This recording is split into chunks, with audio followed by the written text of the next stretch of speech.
E aí, bora aprender a apresentar as vistas dos seus projetos de uma maneira mais legal?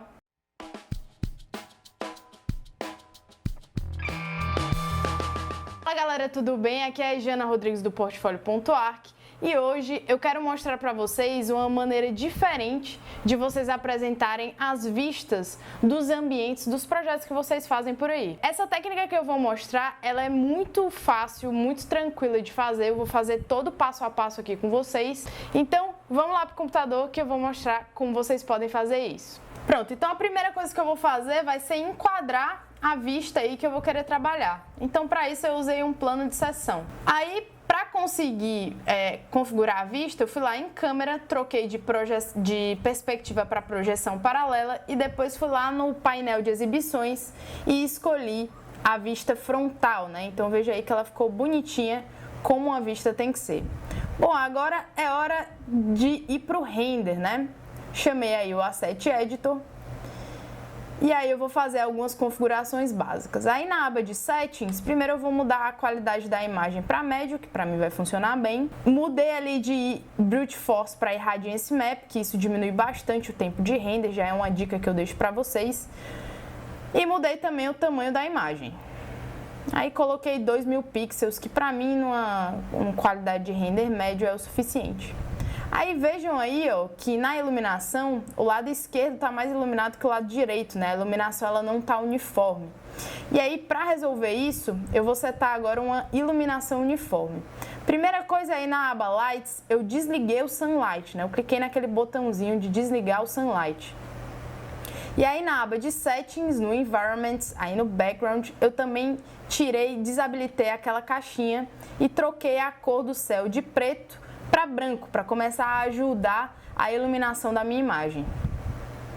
Pronto, então você já dá para ver aí que o render está funcionando, mas está escuro, né? E aí para deixar a iluminação melhor, eu vou ali dentro da opção de câmera, mudar o valor do Exposure. Então, quanto menor o valor do Exposure, mais iluminado a sua cena vai ficar. Então, vejam aí como a iluminação ficou muito melhor. Vou até fazer uma comparação aí de antes e depois.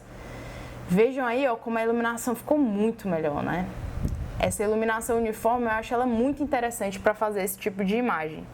Tá, e você pode estar aí pensando para que raios essa pessoa desligou o Sunlight, eu não tô entendendo nada. Eu vou explicar aqui rapidamente a ideia por trás dessa configuração, tá? Bom, quando a gente tem um ambiente, a gente ilumina ele com o Sunlight ligado, você vai ter uma fonte de luz, que é o sol, né? Então, você sempre vai ter uma área da imagem mais clara do que a outra. Uma com mais sombra, uma parte com mais sombra e uma parte com mais iluminação. Isso é normal porque a gente tem apenas uma fonte de luz. No momento em que eu desligo o Sunlight, tanto lá na aba de Lights, quanto dentro do Background, ali na aba de Environment, que fica na engrenagem, eu tô deixando ela sem uma fonte de luz principal. E aí eu vou iluminar essa cena como?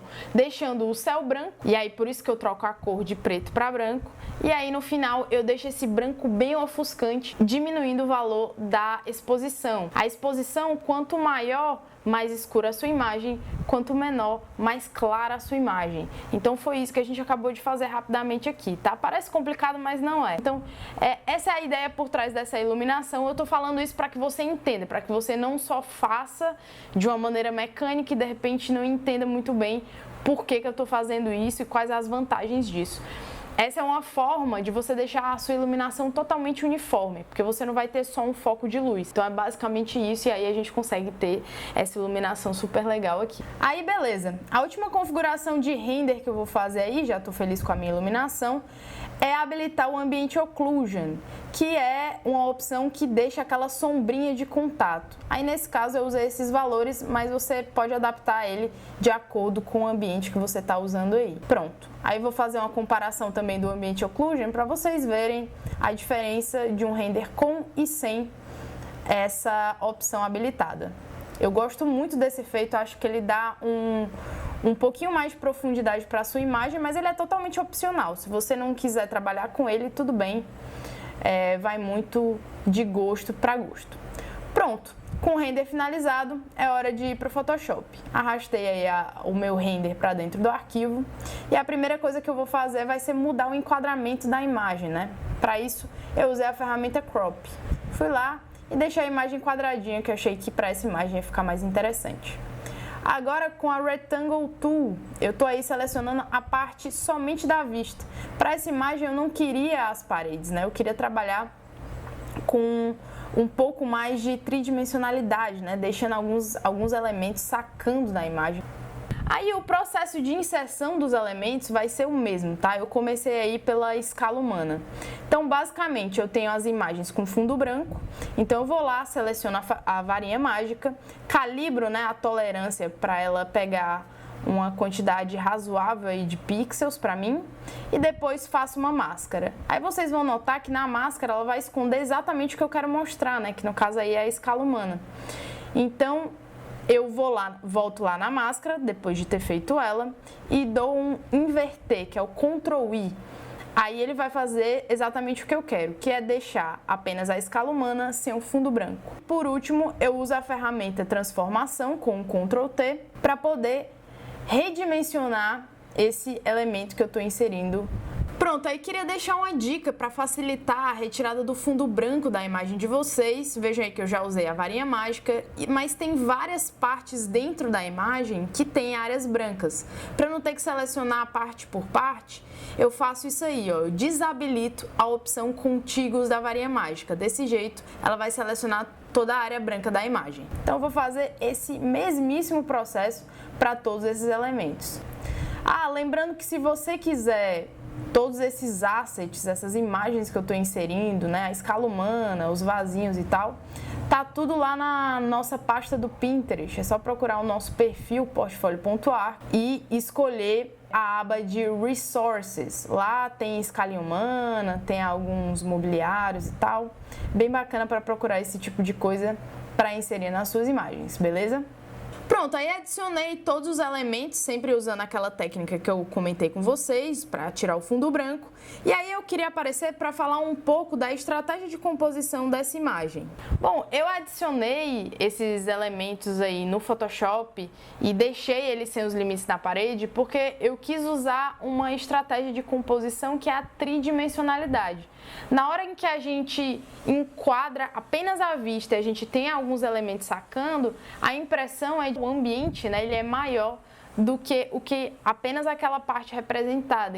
Então eu acho que isso é o que deixa essa imagem super interessante. E é super simples, provavelmente você já vai fazer o render, né, para apresentar para o seu cliente. Então é basicamente abrir o Photoshop, fazer essa máscara tirando as paredes e adicionar alguns elementos sacando. Só isso já vai deixar a sua imagem muito mais interessante para o seu cliente. Agora vamos começar a parte de finalização aqui. Usei uma Solid Color, fui lá, né, nas layers de ajuste, escolhi uma Solid Color e vou colocar uma corzinha, um verde bem clarinho para a imagem, que conversa um pouco aí com a blusa da minha escala humana, né? Fica tudo meio na mesma paleta de cores. Eu tenho o verdinho ali da vegetação também, então fica interessante. E aí tô fazendo um último ajuste no enquadramento da imagem, deixando ela um pouquinho maior. Aí beleza, eu tenho um espelho ali, eu fiz a seleção da parte interna do espelho e eu vou dar um gradientezinho nele usando a ferramenta gradiente. Isso é bem tranquilo, eu fiz a seleção usando a varinha mágica e aí vou fazer um gradiente.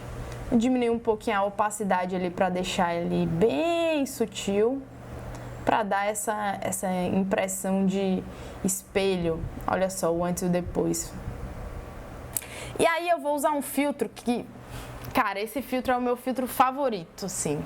Eu sempre uso esse filtro, que é o Camera Raw. Então é só ir lá em Filtro, Camera Raw. E por que eu gosto tanto do Camera Raw? Porque nele você já consegue mexer em várias coisas da imagem, né? Temperatura, exposição, contraste, shadows e highlights, os brancos e pretos, saturação, enfim, você tem muita coisa já disponível para fazer ajuste usando um filtro só. Então ele é uma mão na roda, você vai lá, clica nele e você já consegue alterar várias coisas lá da imagem. E se a sua layer for um Smart Object, você vai conseguir alterar esse filtro a qualquer momento, fazendo um ajuste final de enquadramento, E é isso aí. Bom, então é isso. Espero que daqui pra frente vocês usem essa configuração, maneira de apresentação. Acho que super interessante, super diferente do que as pessoas costumam fazer por aí.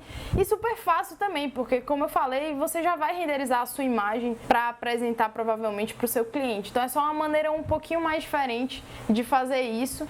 Então é isso e até a próxima.